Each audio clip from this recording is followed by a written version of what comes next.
Kitir sumilir. Wah.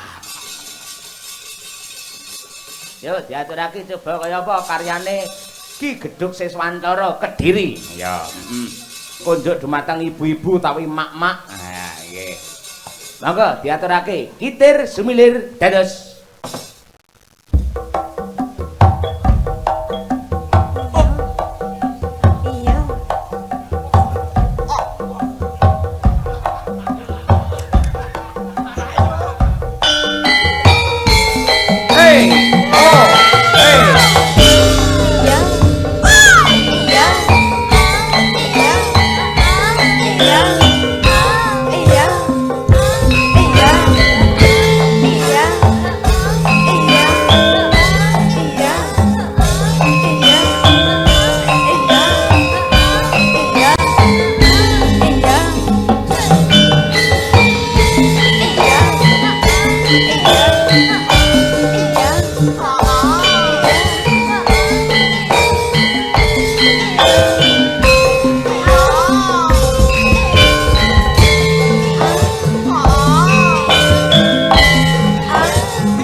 Diajeng Mbak Birgita, Mbak Winong. Heeh.